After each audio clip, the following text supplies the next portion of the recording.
Welcome to On What Slender Threads. This is Tradition 12. My name is Lynn. This presentation is based on a book I wrote, On What Slender Threads, AA's 12 Traditions from a Historical Perspective. However, it is not necessary to buy the book unless you'd like to have it as a resource.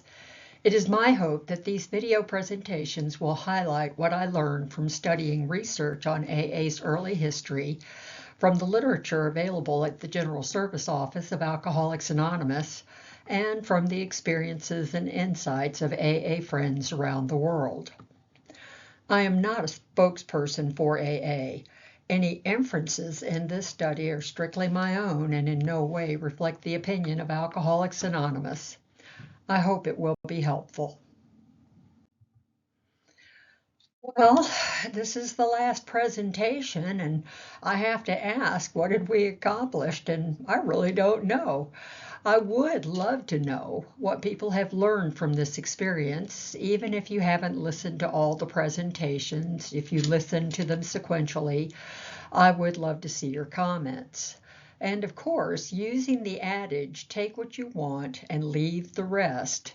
What did you take from this experience, and what do you think you should leave behind? The 12th tradition can be compared to AA's 12th step. Having had a spiritual awakening as the result of these traditions, AA groups try to carry their message and they practice the principles of the steps and traditions in all their affairs. This is the application of principles before personalities.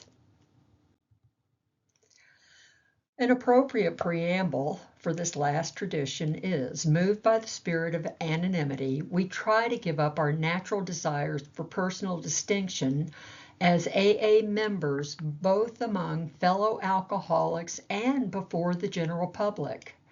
As we lay aside these very human aspirations, we believe that each of us takes part in the weaving of a protective mantle which covers our whole society and under which we may grow and work in unity. We are sure that humility expressed by anonymity is the greatest safeguard that Alcoholics Anonymous can ever have. Tradition 12 says anonymity is the spiritual foundation of all our traditions, ever reminding us to place principles before personalities. In the original point, Bill wrote, and finally, we of Alcoholics Anonymous believe that the principle of anonymity has an immense spiritual significance. It reminds us that we are to place principles before personalities, that we are actually to practice a genuine humility. This to the end that our great blessings may never spoil us, that we shall forever live in thankful contemplation of Him who presides over us all. Well, let's see what Bill had to say in his essay. We'll highlight a few points.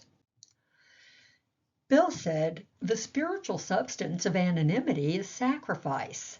He emphasizes the sacrificial spirit, well symbolized by anonymity, is the foundation of the traditions. He did say that in the beginning, anonymity was not born of confidence. It was the child of our early fears. And as AA groups multiplied, so did anonymity problems. Enthusiastic over the spectacular recovery of a brother alcoholic, Bill admonishes that sometimes we'd like to discuss those intimate and harrowing aspects of his case meant for his sponsor's ear alone. When such stories got into circulation outside of AA, the loss of confidence in our anonymity promise was severe. It frequently turned people from us. He said, with characteristic intemperance, however, some of our newcomers cared not at all for secrecy.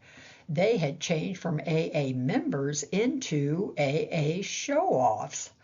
This phenomenon of contrast really set us thinking. Squarely before us was the question, how anonymous should an AA member be?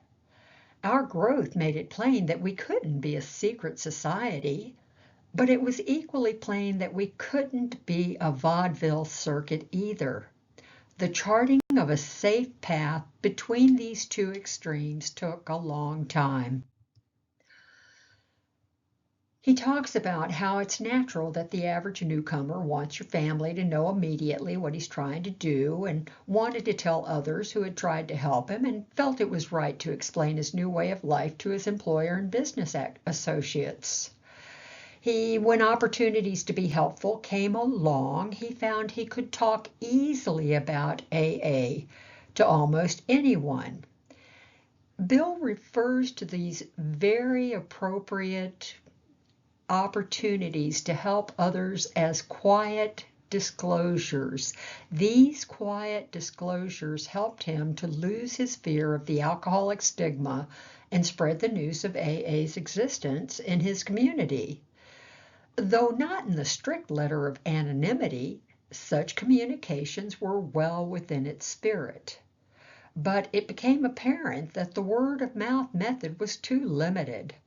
Our work, as such, needed to be publicized. Many groups began to hold meetings which were open to interested friends and the public. He said groups began to receive requests for AA speakers to appear before civic organizations and other entities. Bill emphasizes that provided anonymity was maintained on these platforms, the reporters present were cautioned against the use of names or pictures. The result was fine. He talked about their first forays into public relations, the first few excursions into major publicity, Cleveland's Plain Dealer, Mr. Rockefeller's dinner, the Saturday Evening Post piece. As this tide offering top public approval swept in, we realized that it could do us incalculable good or great harm. He said we simply couldn't afford to take the chance of letting self-appointed members present themselves as messiahs representing AA before the whole public. At this altitude, he was referring to press, radio, films, and television. Anonymity, 100% anonymity, was the only answer. And why? Because here principles would have to come before personalities without exception. These experiences taught us that anonymity is real humility at work. Moved by the spirit of anonymity, we try to give up our natural desires for personal distinction as AA members, both among fellow alcoholics and before the general public. We are sure that humility expressed by anonymity is the greatest safeguard that Alcoholics Anonymous can ever have. Well, I am so grateful for the study of these traditions. Working with others, researching and writing led me through a profound spiritual experience of the educational variety. These traditions are now as much a part of my processing as the steps. As much as I wanted to have a humorous title for the 12th tradition, I felt it deserved more, a reverence, if you will, which is why I chose Ernest Kurtz's description of anonymity's impact on the Fellowship of Alcoholics Anonymous. Equality, vulnerability, and freedom in the spiritual principle of anonymity. The original form of the 11th tradition is stated in the negative, in that it tells AA members what not to do when practicing the principle of anonymity. Our names and pictures as AA members ought not be broadcast, filmed, or publicly printed. As one who struggled with his own ego, Bill reminded members that they never need to praise themselves. The original form of the 12th tradition, thankfully, is stated in the positive.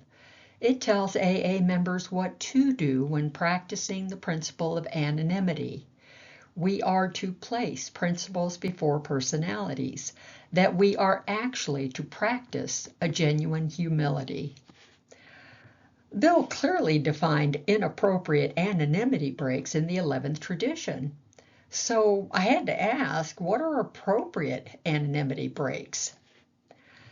In the January 1955 grapevine, Bill said, "Nor is there any special danger when we speak at group or semi-public AA meetings, provided press reports reveal first names only." The AA group pamphlet indicates that at the group level, it is appropriate for members to use their last names as long as they respect others' anonymity according to their own wishes. This does say at the group level. So, to my new way of thinking, implicit in this suggestion is the need for members to inventory their practices on anonymity with their group, ideally through an informed group conscience, which would include a study of the traditions with the group. It should include related General Service Office literature, and of course, I'm going to throw in a historical background. That is a personal opinion. While the practice of anonymity is up to each individual, this particular group inventory provides an opportunity for AA members to be better informed before making any decisions about their personal anonymity. Anonymity is frequently associated with the oft-heard mantra at meetings, "Who you see here, what you hear here, let it stay here." While this is certainly vital, the principle of anonymity has a spiritual depth that only surfaced after AA's early days. Today's AA members are fortunate to be able to draw on the experience of the early fellowship. A good place to start is with the name Alcoholics Anonymous. Spiritual principles were not foremost in early AA members' minds when guarding their anonymity.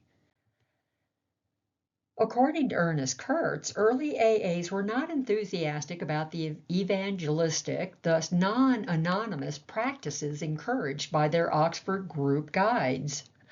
Active alcoholics were indifferent to, if not resentful of, religious pressure, and sober alcoholics were not eager to declare their alcoholism publicly. By necessity, the principles of attraction and anonymity were a solution for both the AA member and the prospect. Pinning down the origin of the name Alcoholics Anonymous was difficult, requiring researchers to sift through faulty recollections and AA lore. Bill W. himself couldn't remember who suggested Alcoholics Anonymous, which at the very least ruled him out as the one who coined the name. For example, some of the misinformation came from early members. Jim B. had attributed the name to a man named Joe W. However, researchers found that Joe W. didn't join the fellowship until later in December 1938, well after the name was already in use. All of this is to say that in AA we have to sort through the myths, the lore, and the people who speak loud with authority. There's not enough thanks in this world that I can throw out to William Shaberg, Ernest Kurtz, and many others. Their tenacious sorting through primary documents has brought new life to the history of AA. They've tried to get us closer to the truth, and that is so much better than the myth. Shaberg's research revealed that around June of 1938, while Bill was working on his first draft of There Is a Solution, Hank P. wrote a mock title page for the book. On Hank's handwritten page are the first use of the words Alcoholics Anonymous, with notes that the name would be applied to the fellowship and the foundation that would be publishing that book. One can surely surmise that Bill, Hank, and others had previously batted the name around informally, but Hank at least was the first to put Alcoholics Anonymous on paper. However, decisions don't come easily in AA. The debate on what to name the book continued into early 1939. Fitz M. researched titles at the Library of Congress, which eliminated other titles, including The Way Out. On the other hand, there were no books entitled Alcoholics Anonymous, and thus the debate was over. As beautifully stated in Pass It On, in light of AA's history and in the title of the big book, the term Alcoholics Anonymous had always referred to the members, never to the message. I have really had a lot of fun sharing this particular quote in workshops. Sometimes I'll see people scrunch up their foreheads and narrow their eyes. For some, this is a quote that is very much worth reflection, especially in terms of the spiritual principle of anonymity. While early fellowship embraced the practicality of anonymity, its largest success with convincing a skeptical public was through attraction. Now, Jack Alexander initially set out to expose AA. Judge Curtis Bach recruited Jack, or I should say that Judge Curtis Bach, by the way, was the owner of the Saturday Evening Post, and he recruited the talented and cynical journalist Jack Alexander on the heels of Jack exposing the New Jersey rackets. Bach hoped Jack would be able to sniff out improprieties amongst a group of drunks. Given the program's connections with religion and Rockefeller money, the curious and suspicious reporter went to Philadelphia. Alexander attended AA meetings in Philadelphia and found the members to be intelligent but frustratingly opaque, saying only the big book says blah, blah, blah. The members also extracted his promise to keep their anonymity unless he had no other possible means to continue his research. Their reverence toward Bill W. prompted the wary journalist to seek out the leader of the cult. So Jack went to New York. Given his reputation for ferreting out frauds, Alexander was surprised that Bill warmly welcomed him. However, Alexander's experience with con artists who could confidently maintain their ruse motivated him that much more to unveil the real man behind Alcoholics Anonymous. But upon meeting with Bill, Ernest Kurtz writes that Bill struck Alexander as either incredibly naive or a bit stupid. Bill readily admitted his problems with alcohol and ongoing struggles with grandiosity. He admitted the group welcomed publicity. Bill minimized his role and drew attention toward other members of the fellowship. Bill's honesty and humility won over the hardened skeptic, resulting in a glowing overview of AA in the March 1, 1941 issue of the Saturday Evening Post, resulting in an increase in the fellowship from 2,000 to 8,000 members in 8 months. Thus, Alcoholics Anonymous became a household name. Alexander remained close friends with Bill for the rest of his life and allowed Bill the ability to edit his future articles about AA, a privilege he never allowed anyone else. The cynical journalist eventually became one of AA's trustees. Jack Alexander and Bill's long friendship bears out the rewards of attraction. And from that relationship, the principle of anonymity, still in the embryonic stage, started to evolve. However, without well-articulated guidelines on anonymity, it was painfully slow to mature.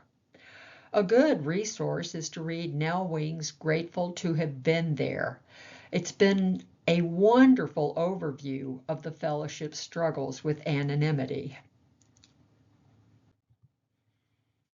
Well, let's do a quick recap. Remember, Raleigh H. broke his anonymity about a year before the Jack Alexander article.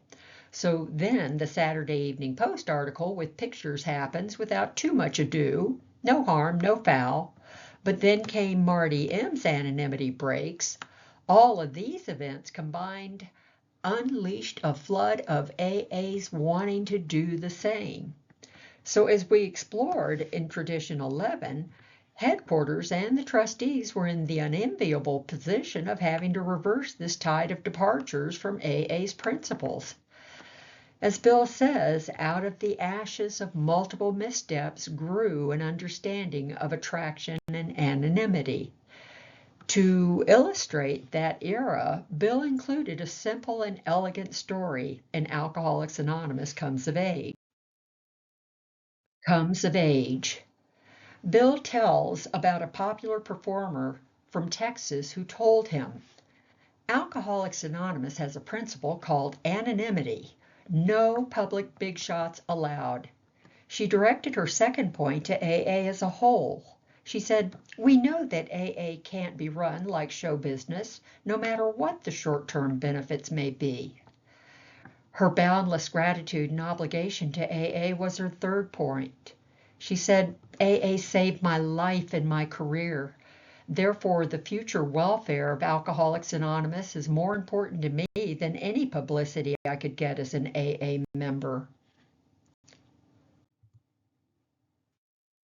Finally, her fourth and most important point speaks to avoiding the temptation of breaking anonymity for short-term results. She said, you know, Bill, I often see drunks in my audience and wonder how can I help them?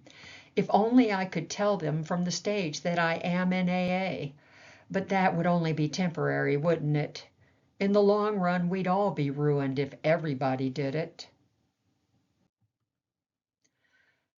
So it seems we should learn from the pain others bore in not being able to maintain their own anonymity. Consider a request Bill made on behalf of himself and Dr. Bob when AA members often ignored it. In the October 1947 issue of The Grapevine, Bill and Dr. Bob expressed a desire to be recognized only as members of AA. He wrote, Dr. Bob and I are now going to confess a deep yearning. As private citizens of AA, we shall often wish to come and go among you like other people, without any special attention. And while we would like always to keep the wonderful satisfaction of having been among the originators, we hope you will begin to think of us as early AAs only, not as founders. So can't we join AA too? Well, given their unprecedented roles in AA's origins, there was no doubt about the extraordinarily visible profiles of Bill and Dr. Bob. Most AAs knew Bill and Dr. Bob's last names, what they looked like, and where they lived. Regardless, both men had one other request made in the spirit of anonymity. And that request was made in Bill's usual self-effacing way. Bill said of Dr. Bob, Dr. Bob was essentially a far more humble person than I. In some ways, he was sort of a spiritual natural, and this anonymity business came rather easily to him. He could not understand why some people should want so much publicity.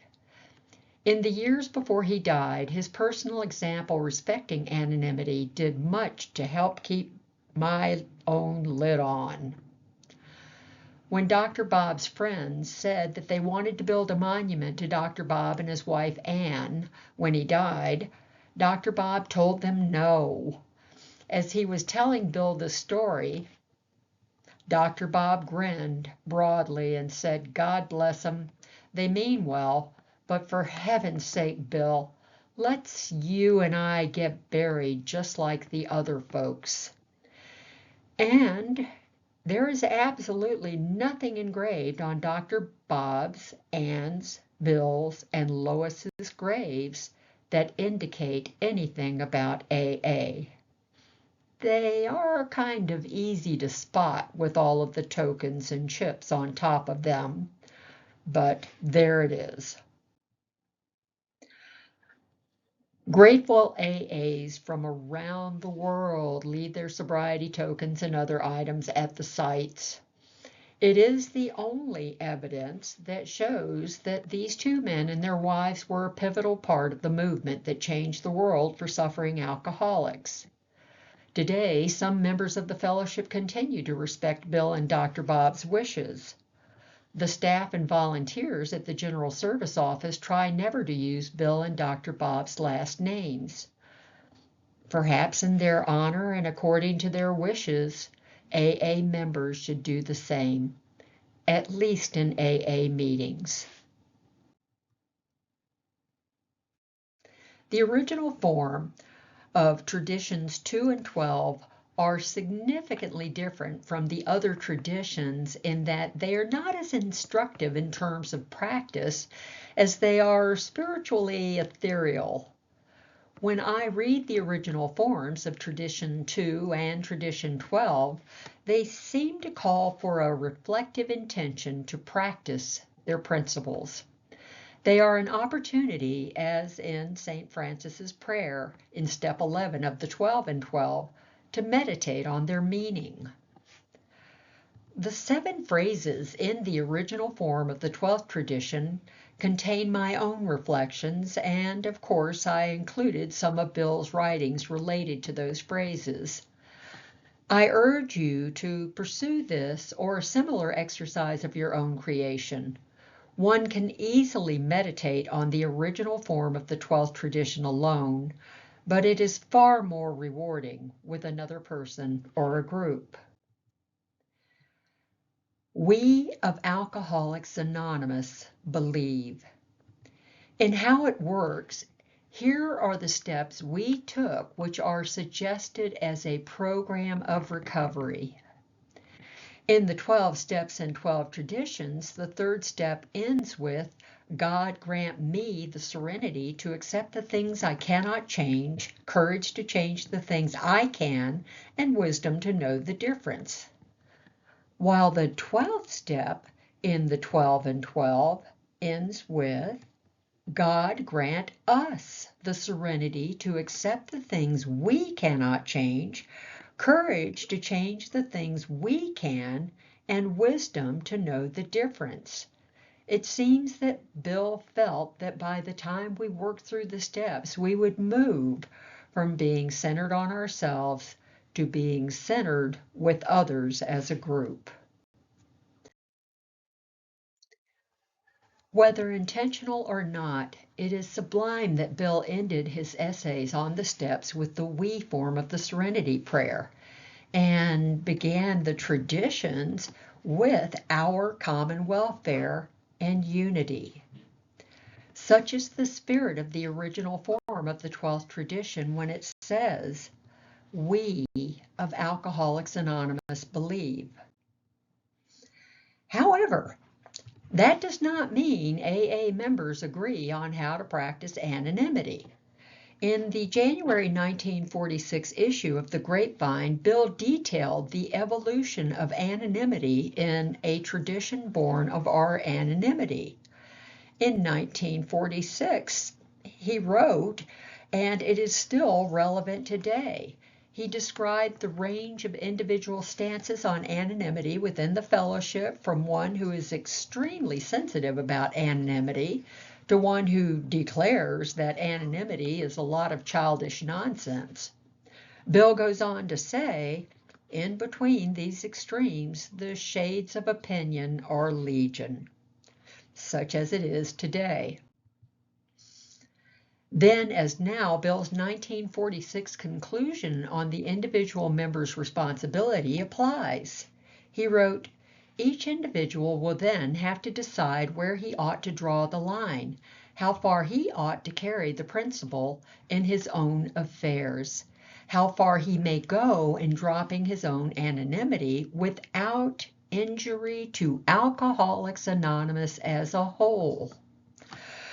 Well, injury to Alcoholics Anonymous as a whole reflects the practice of the first tradition. AA members learn that the clamor of desires and ambitions within must be silenced whenever these could damage the group. Part 2, the principle of anonymity, has an immense spiritual significance. Bill repeatedly referred to sacrifice as the spiritual substance of anonymity. Each tradition echoes the need for setting aside individual desires for the common good. Thus, another good exercise is to reflect on each tradition in the context of self-sacrifice, a wonderful exercise for AA members. And as you're doing that, it helps to reflect on what Bill said. Anonymity as the spiritual foundation of all AA's traditions is really an expression of the deflation that each of us has to take on the sacrifice that we shall all have to make in order to live and work together. Part 3, we are to place principles before personalities. Early AAs quickly learned that there was, and there still is, a causal relationship between receiving public adulation and reinflation of the ego. AAs continue to learn this hard lesson even today. Professional athletes, television and film celebrities, artists, business leaders, and more. Some sing the praises of AA while others are less than complimentary, all giving their last names. But all in all, pronouncements such as these are probably no worse or no better than have occurred since AA's early years. I was constantly confused, perplexed, and a little huffy. It helps to reassure the newcomers or the not-so-evolved AA members like me that with respect to the principle of anonymity, Bill said in 1946, it is up to each individual to decide where to draw the line. And maybe recall Bill's comment about the radio announcer, that the same holds true today. So paraphrasing, when something like this happens, maybe the person hasn't the slightest idea that they are busting the best protective gadget our fellowship will ever have. As to the immense spiritual implications of anonymity, maybe they just don't know. After all, we are all the greatest rationalizers in the world. Maybe it begins with practicing principles before personalities, no matter what the situation. I have a lot to learn. AA members frequently apply principles before personalities to other program, work, family scenarios, which is certainly all to the good. But in my personal opinion, principles before personalities is inextricably attached to the 12th tradition. While useful in other aspects of sober living, personalities is rooted in the spiritual practice of anonymity. Personality definitely trumps principle when an AA member breaks another member's anonymity without that person's permission or knowledge. And one has to ask, why? Why is it so important to breach another person's anonymity? Whether the breach involves a celebrity or a non-celebrity, the principle of anonymity requires the practice of restraint. Sharing our experience, strength, and hope, sharing our missteps with the traditions can hopefully help others. Bill was certainly quick to use himself as a mistake waiting to happen. He once wrote that for 2 or 3 years, I guess I was AA's #1 anonymity breaker. What a bang it gave me when I read the 2-column spreads about Bill the broker who was saving drunks by the thousands. Well, in truth, Bill's actual anonymity breaks occurred a few years later than that. But Bill never hesitated to portray himself as the errant child when he thought it would serve to underscore a principle. According to Pass It On, Bill tried to illustrate how baser human emotions, such as competitiveness and envy, can be disguised as motives of altruism and desire for the highest good. Pass It On beautifully summarizes Bill's concerns for AA members who break their anonymity. They wrote, early on, Bill had realized that the limelight, something that most AA members, himself included, craved, was an experience that most had little tolerance for.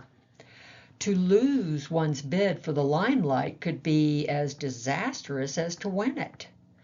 It was much better then to rely on principles and ideas which were constant, stable, and dependable than on the unstable, quixotic ups and downs of personal relationships. Bill's Tradition 12 essay makes it very simple. If we choose, we might explain our new way of life to our employer, friends, etc. When we have an opportunity to be helpful, we might disclose that we're in AA to almost anyone. Bill called these quiet disclosures. We try to give up our natural desires for personal distinction as AA members, both among fellow alcoholics and before the general public. A beautiful illustration of practicing humility was Bill's 1954 letter turning down Yale's offer to bestow an honorary doctorate of laws. After expressing his gratitude, Bill explained why he had to deny an opportunity of this dimension, indicating the traditions were the fellowship's only means of self-government and thus essential to AA's survival. He went on to say that when receiving awards, AAs compromise the principles of sacrifice and service freely given, and in turn jeopardize their own recovery. Bill wrote to the committee, though I survived that grim misadventure, he was referring to his alcoholism, I well understand that the dread neurotic germ of power contagion has survived in me also. It is only dormant, and it can again multiply and rend me and AA too. Tens of thousands of my fellow AAs are temperamentally just like me. Fortunately, they know it, and I know it. The Yale committee members were so moved by Bill's heartfelt letter that their response included the following. After hearing your magnificent letter, the committee members all wish more than ever they could award you the degree, though it probably, in our opinion, isn't half good enough for you.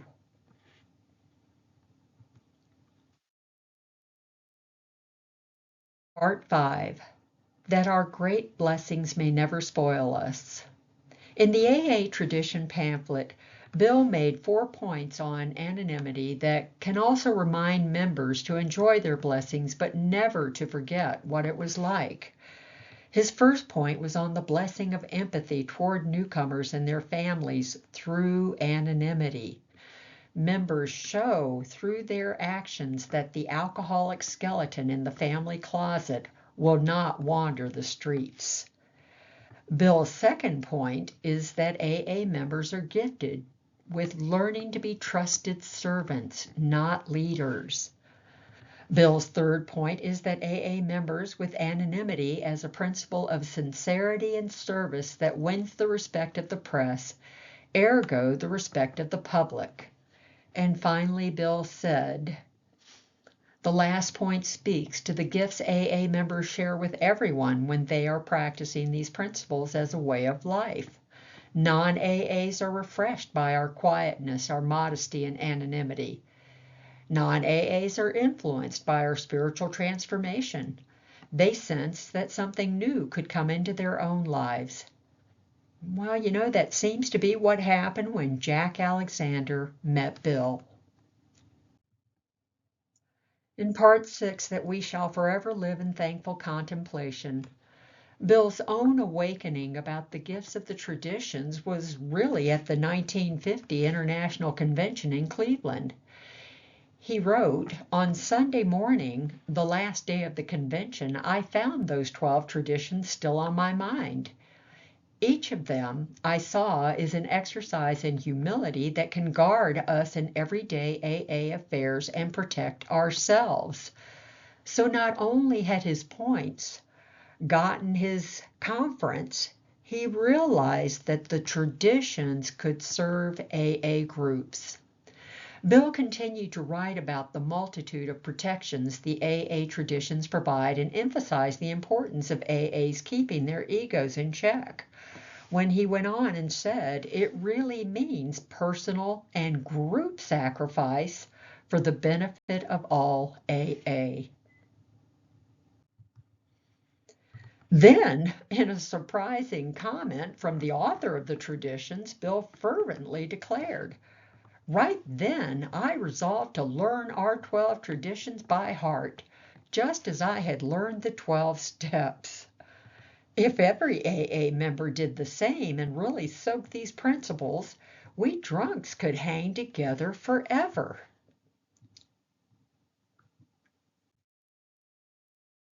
Part 7, of Him who presides over us all. For purposes of this last phrase in the original form, as Bill suggested in the Big Book, members can also meditate on what his spiritual terms mean to them. In my own interpretation, and in the context of this study of the 12 traditions, of Him who presides over us all is an expression of the second tradition. For our group purpose, there is but one ultimate authority, a loving God as He may express Himself in our group conscience. After all, it is a we program.